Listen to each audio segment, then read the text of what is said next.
For the 16th and final round of bags, we built the Daily Bugle Sign, the Spidey-mobile, Doc Ock, and SpiderMan.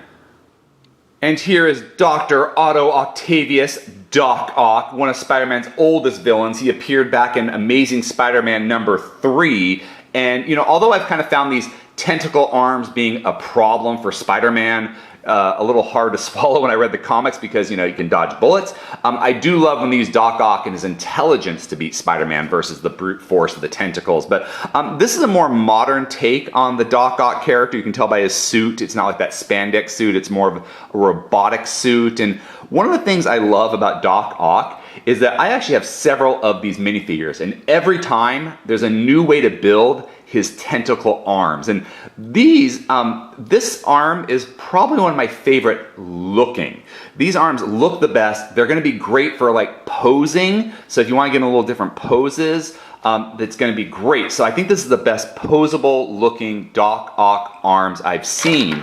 But that being said, it's probably the worst for play because they don't move very easily or fluidly. You're posing it kind of like you would for a stop motion video versus like heavy play. And what you do is you get 7 of these round plates of the crooked bar and 7 of these 1x1 round plates open studs.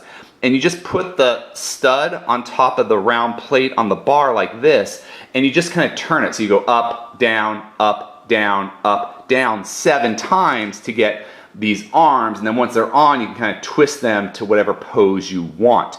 So I really love these tentacle arms. It's great for an adult set like this where you're going to be posing things or maybe doing slow stop motion work, but it's not going to be great for kids who just want to play around and have Doc Ock's arms moving all over the place and grabbing things. And of course, we had to save the main man himself, Spider-Man, for the very last round of bags. And really great design. He comes with your typical web-slinging rope. I think this is like the very first web that we got before they started making all the unique shapes for the different sets. But, you know, he's wearing his classic costume, which I really appreciate because I feel like the Daily Bugle, you needed to get that classic look, especially with so many Spider-Man variants included in the set. His arms are slightly darker red than the body or the torso piece, but you know, again, all the intricate details are there. They've been making Spider-Man minifigures for a while now, but this one looks really good, and I'm very pleased that he was the one they decided to use with the Daily Bugle.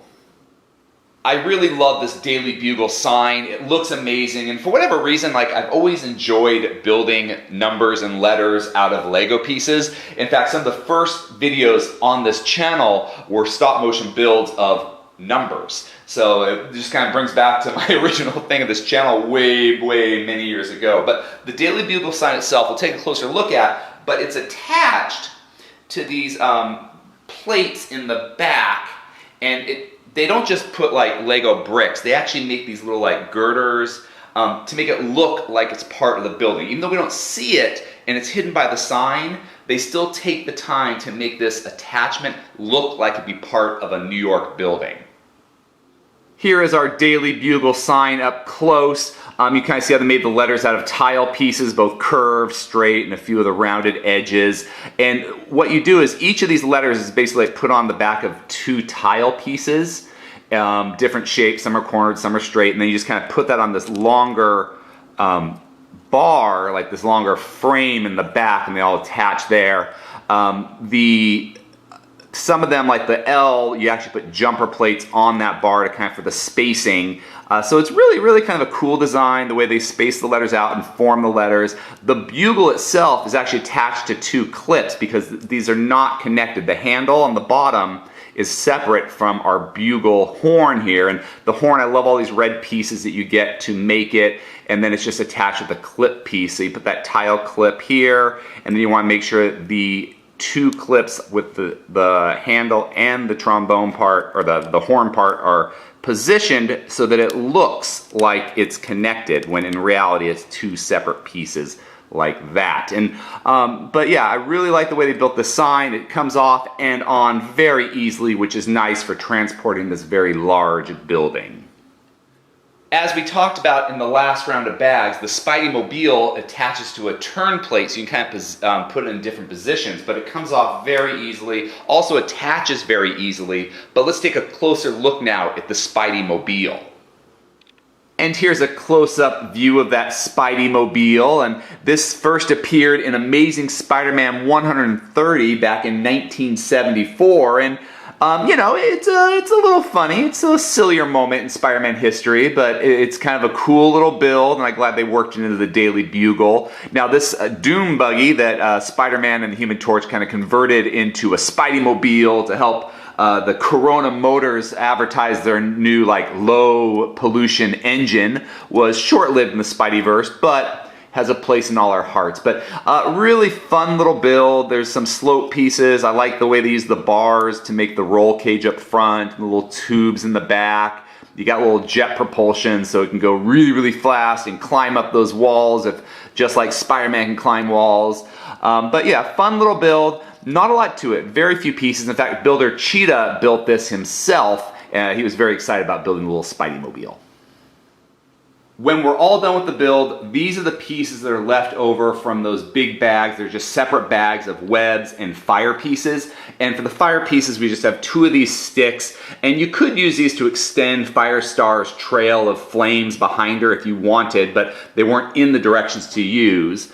And for the webbing, we have these web handcuffs that weren't used. We have this little tiny web that we actually had 2 in the bag. One was, and the other one is being used for Spider Ham, and then we have one of these other more larger circle webs as well that wasn't in the directions, but I'm sure we can find ways to use these in our Daily Bugle set. This may be our most successful extra piece haul yet when we're all done building. We got one of these little snub pieces, 1x1 plate. This is for the sign. We have that round 1x1 plate with hole in the stud, and the bar with the stud on top for our Doc Ock arms. We have one of these little minifigure utensil. We're always using them for guns, but I think it's called a hose handle. That was for the SpiderMobile, as was this 3L black bar. And then all of these red pieces, which I love, are just from building the bugle on the Daily Bugle sign. You got this little bucket handle in red, which I do not have. A red minifigure lightsaber hilt, which I do not have. And then I do have one of these, but not many, the 1x1 round tile with pinhole. And then we also don't have a lot of these half extended circle tiles in red. And I do have a lot of these little pie pieces, these quarter tile pieces in red, but so many pieces I didn't have. And then oddly enough, we didn't get an extra 1x1 tile piece, just square, just a simple square tile piece was not extra. It wasn't one that we got in this bag that we normally would. But of all the ones I'm not going to get a duplicate of or an extra piece of, that's the one I'm most okay with.